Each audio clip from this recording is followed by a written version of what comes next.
আজকে ক্লাস 9 এর গ্রামার পদ্ধতি আলোচনা করছি। গ্রামারগুলো শিক্ষণীয় সরল পদ্ধতিতে সহজভাবে কিভাবে গ্রামার শিখতে হয় সেগুলো শেখাচ্ছি।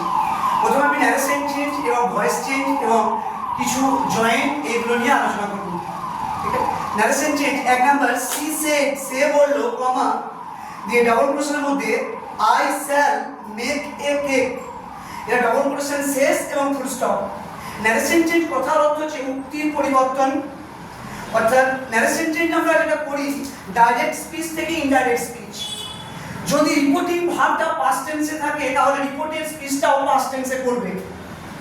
যদি রিপোর্টিং ভার্বটা প্রেজেন্ট টেন্সে থাকে তাহলে রিপোর্টের স্পিচটাও প্রেজেন্ট টেন্সে হইবে।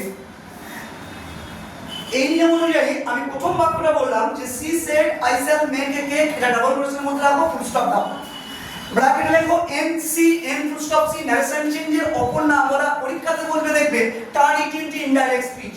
অর্থাৎ পরীক্ষায় তোমাদেরকে বলবে যে turn it into indirect speech, পরীক্ষায় তোমাদেরকে এটা বলবে। দু নাম্বার, দ্য ম্যান সেড, মানুষটি বলল, কমা দিয়ে কোটেশনের মধ্যে আই হ্যাভ গান দেয়ার, আই হ্যাভ গান দেয়ার, জিওএনই গান দেয়ার। মানুষটি বলল আমি সেখানে গিয়েছি।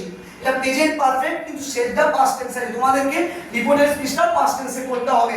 ডাবল কোটেশন এবং ফুল স্টপ, ব্র্যাকেটে এনসি, ন্যারেশন চেঞ্জ বা indirect speech. 3 number,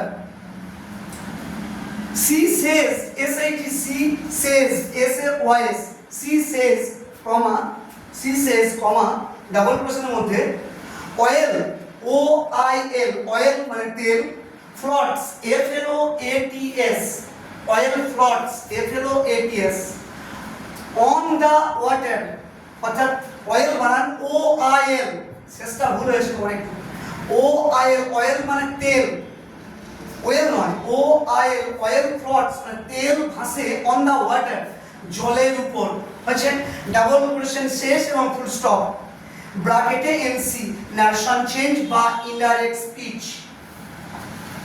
4 number,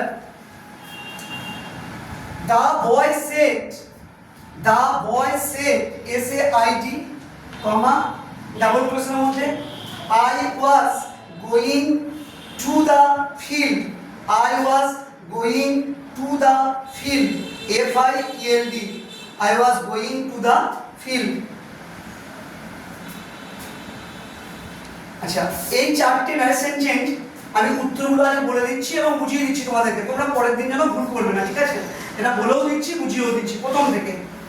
1 number, C said, সে বলল, comma I shall make a cake. তাহলে উত্তরটা হবে, বলো শেষটা বলো দেখি উত্তরটা।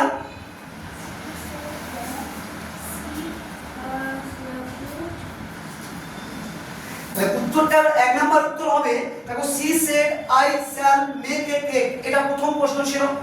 উত্তরটা হচ্ছে সি সেড, সে বলল, দ্যাট যে, সি সেড দ্যাট যে, দ্যাট আইটা সি হবে, কারণ থার্ড পারসন আইটা সি হবে, third person, C said that আইটা সি হবে।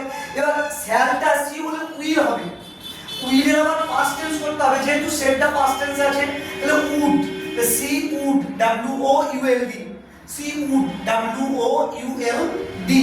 C said that she would, কারণ সি হলে উইল হবে, উইলের আবার পাস্ট টেন্স করতে হবে, উড সেডটা পাস্ট টেন্স, সেই কারণে ওটাও পাস্ট টেন্স করতে হবে, রিপোর্টের স্পিচটাও পাস্ট টেন্সে হইবে।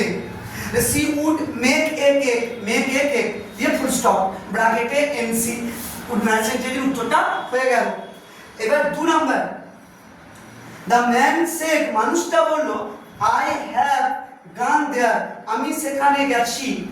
তাহলে 2 নাম্বার উত্তর হবে দি ম্যান সেড, মানুষটি বলল, দি ম্যান সেড, মানুষটি বলল, দ্যাট যে, দ্যাট যে, আইটা এখানে কি হবে, হি, আইটা এখানে কি হবে, কারণ মানুষটা থার্ড পারসন সিঙ্গুলার মানে আইটা পারসন চেঞ্জ হবে, হি হবে, আর হ্যাভটা কি হবে, হ্যাড হবে, সেটা পাস্ট টেন্স, তাহলে হ্যাভটা হ্যাড হবে, বিন দেবে না, বিন হয় না, কারণ ভয়েস চেঞ্জ যেটা হয় শেষটা ভুল করেছো, এখানে হ্যাড হবে, had gone there, had gone there. Voice চেঞ্জে have been, has been, had been হয়, কিন্তু ন্যারেশন চেঞ্জে হয় না, শুধু হ্যাড হবে, হ্যাভটা শুধু হ্যাড হবে, ঠিক আছে?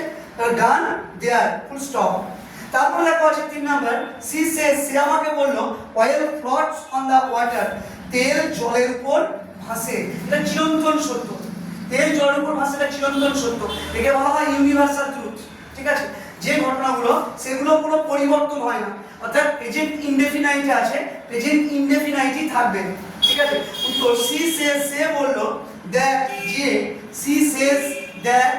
এবার যেটা আছে oil floats on the water, ওটা চিরন্তন সত্য, যেমনটি আছে বসে হবে, তেল জলের উপর ভাসে। Oil floats on the water, oil floats on the water, oil floats on the water, তেল জলের উপর ভাসে। Full stop. এবার আমি 4 নম্বর অ্যানসার আলোচনা করব।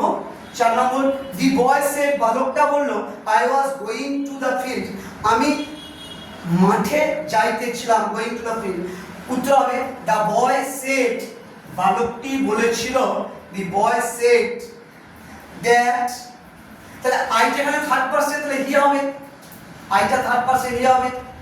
এবার ওয়াজ আছে, সেডটাও পাস্ট টেন্স আছে, তাহলে এটা ওয়াজ গোয়িং মানে পাস্ট কন্টিনিউয়াস টেন্স আছে, তাহলে হ্যাড বিন হবে, কি হবে, পাস্ট পারফেক্ট কন্টিনিউয়াস হবে, পাস্ট পারফেক্ট কন্টিনিউয়াস হবে, কারণ was going past continuous tense আছে, তাহলে হ্যাড বিন গোয়িং হবে, তাহলে পাস্ট পারফেক্ট কন্টিনিউয়াস টেন্স হবে, তাহলে had been going, had been going to the field, had been going to the field. এইখানে কিন্তু হ্যাড বিন হবে, কারণ হচ্ছে পাস্ট পারফেক্ট কন্টিনিউয়াস। ওয়াজ থাকলে একটা সহজ নিয়ম হচ্ছে টিপস, যে হ্যাড বিন বসাবে চোখ বুঝে। ঠিক আছে, had been going to the field.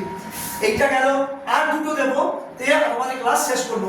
এবার দুটো দেবো, শেখাবো omit to, T double too, T O to কি হবে, বাদ দিতে হয়।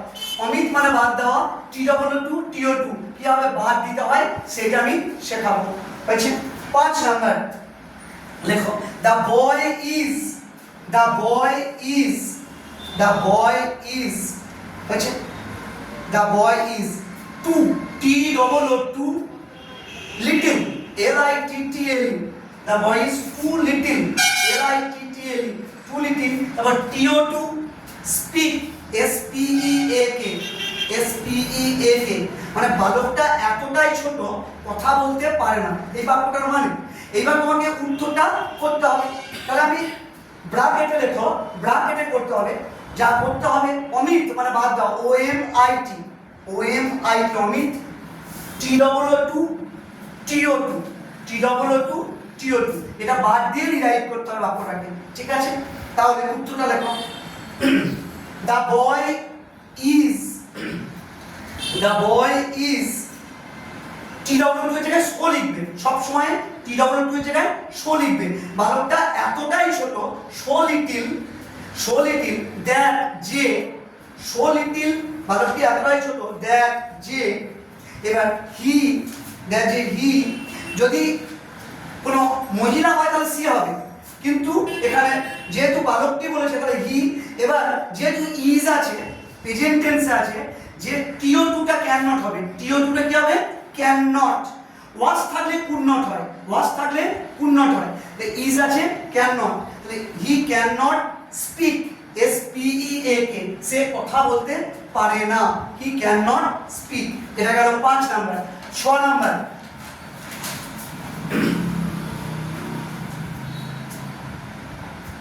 দি ওল্ড ম্যান, বৃদ্ধ মানুষটি, the old man, the old, old man is, I S is হয়েছে। এবার the old man is, T double O too, T double O too, weak, W E A K, too weak. তারপর T O to, walk, W A L K, বৃদ্ধ মানুষটা এতটাই দুর্বল সে হাঁটতে পারে না, বাক্যটার মানে। উত্তরটা কি হবে, দেখো, the old man, the old man is, the old man is, the old man is, show, এখানেও টি ডবল টি থেকে শো বসাবে, শো উইক, এতটাই দুর্বল, so weak, the old man is so weak, W E A K, এতটাই দুর্বল, that, যে, that, যে, হি, হি। এবার ইজ দ্য প্রেজেন্ট টেন্স আছে, এই দুটো কি করব, can not, he can not, he can not speak, এই হি ক্যান নট ওয়াক আছে, sorry, he can not walk, সে কথা হাঁটতে পারে না, আচ্ছা, যদি স্পিক থাকতো তাহলে কথা বলার ওয়াক এখানে আছে বাক্যটায়, তাহলে টু উইক টু ওয়াক, এতটাই দুর্বল, the old man is so weak, এতটাই দুর্বল দ্যাট যে হি ক্যান নট ওয়াক, সে হাঁটতে পারে না। এটা হচ্ছে T-O-2 আর T-O-2 অমিত, মানে বাদ দেওয়ার নিয়মটা। এই পর্যন্ত আজকের ক্লাস রাখলাম।